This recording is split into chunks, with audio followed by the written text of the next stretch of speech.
I'm going to talk about the late modern English based on the text written by Barber, Beale, and Shaw. By about 1700, the main changes in pronunciation that made up the great vowel shift were all completed, at least in the south of England. Third person forms like loveth have disappeared from ordinary educated speech. The pronouns thou and thee and the corresponding verb forms like lovest had disappeared from standard usage, except in special registers such as religious usage. Auxiliary do had come to be used as we use it today.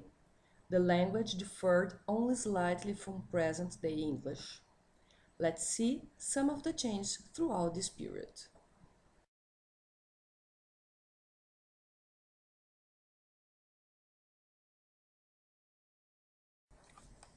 In Middle English and early modern English, there had been no standard spelling. Spellings varied from writer to writer and even within the work of one writer. A powerful force for standardization was the introduction of printing, and by the middle of the 16th century, although there was still no standard system, there were quite a number of widely accepted conventions. However, the standard spelling system, which became established by the end of the 7th century, was a red and archaic one, and broadly speaking, represents the pronunciation of English before the Great Vowel Shift. This explains many of the oddities of present-day English spelling. We still preserve letters in our spelling which represent sounds which long ago ceased to be pronounced, like the K and GH of night, the T in castle, the W in wrong. Distinctions are made in spelling, where in most varieties of English there is no longer any distinction in pronunciation, as in meat, meat, and sea. Diphthongs, like the vowel of mice, are often represented by a single letter, because the phoneme was a pure vowel in Middle English, and conversely, modern monophthongs are sometimes represented by digraphs like the AU of author or the OU of cough. Superimposed on all these are defects of Renaissance etymologizing, which accounts for such things as the B in subtle and the P in receipt. Such things have introduced considerable inconsistencies into English spelling system. One result of these inconsistencies is the prevalence of spelling pronunciations, which arise when a word is given a new pronunciation through the influence of its spelling. This is especially likely to happen when universal education and the wide dissemination of books and newspapers introduce people to words in printed form which they have never heard pronounced in their home environment. For example, under Latin influence, initial age was introduced the spelling of many words where no age was pronounced, such words as habit, harmony, host, humble, and humor. The spelling pronunciations with age are not common until the 19th century. The influence of the spelling had led in many people's speech to the introduction of some sounds. For example, the T sound in often, saying often instead of often. The word would be better represented by often with double F instead of F and T.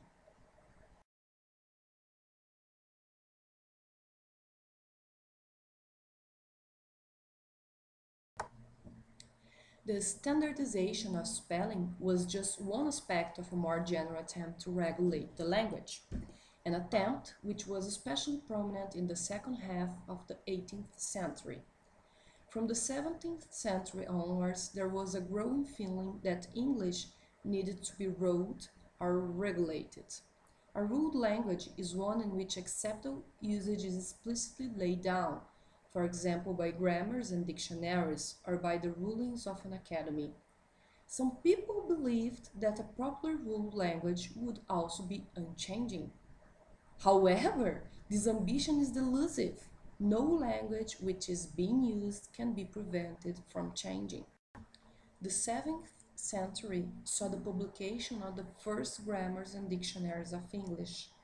The 18th century brought the first really comprehensive dictionaries of English and an enormous number of English grammars, especially in the second half of the century. The history of the dictionary in the 17th century is mainly one of expansion. Robert Cowdery's dictionary of 1604 contained about 2,500 words, while that of Elisha Coe in 1676 contained about 25,000. In the 18th century, there was an absolute flood of grammars, with about 50 appearing between 1700 and 1750, and over 200 in the second half of the century. One reason why grammars of English began to appear in large numbers in the late modern period is that schools were beginning to teach English as well as or instead of the classical languages, so that textbooks were needed.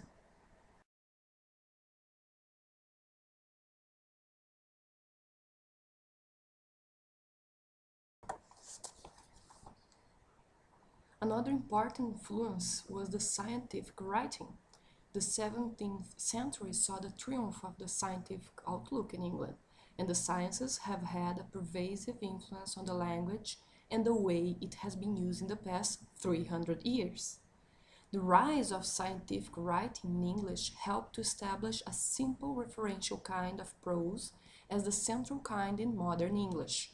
Other kinds of prose continue to exist, as readers of Carlyle, Ruskin, or Virginia Woolf would be well aware, but a rhetorical or poetical style ceased to be the norm, and what we may call the plain style became central, the background against which other kinds of prose were read. The plain style is not, of course, confined to science, but is found in all kinds of expository writing, like history, philosophy, literacy, criticism, and so on.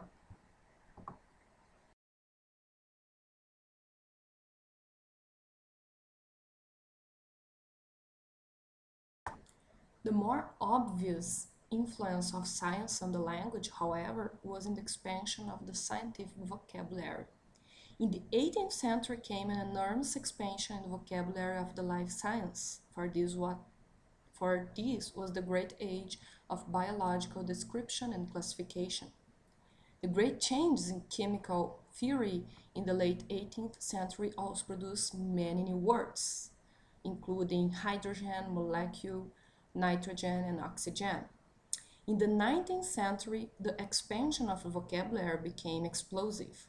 Many specialized fields were developing rapidly, and most of the new words have never had any circulation outside their own narrow sphere.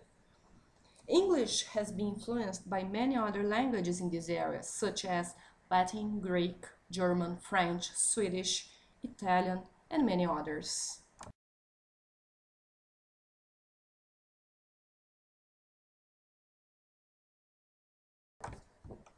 However, the expansion of the English vocabulary in the late modern period was not confined just to scientific words. As a community changes, there is a constant demand for new words to express new concepts or new attitudes, to denote new objects or new institutions.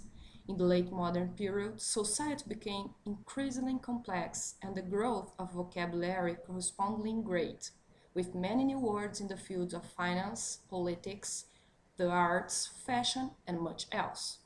Because of the growth of the world trade and Britain's large part in it, they borrowed words from many distant countries. The main ways of expanding the general vocabulary in the late modern period were, however, affixation, compounding, and conversion. Let's check each one of them. First, let's talk about fixation. It's interesting to highlight that most of the fixes are not of native origin. They have not come down to English from Old English, but have been taken over from Greek, Latin, or French.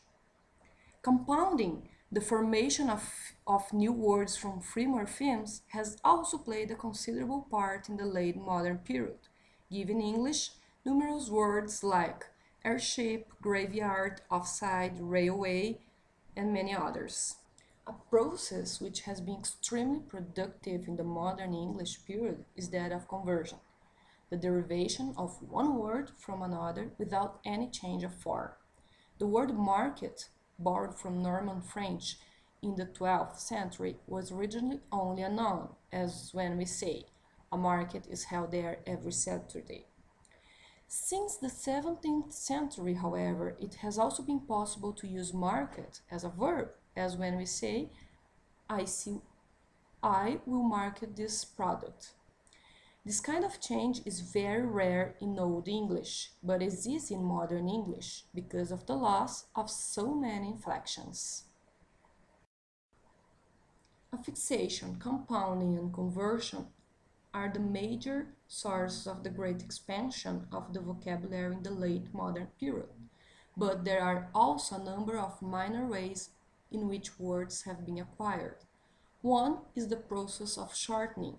This process was already productive at the beginning of the late modern period, mainly in colloquial language. One example could be public house, that was shortened to public, and nowadays we call it pub. Towards the end of the late modern period, a few new words were made by blending, that is, by combining part of one word with part of another. An example of this is brunch, breakfast, and lunch. Another minor sources of word formation are to create common nouns from the names of people or places, the back formation, and borrowing from regional dialects, and others. For more about the English language formation, you can check at Barber, Bill, and Shaw. Check the reference.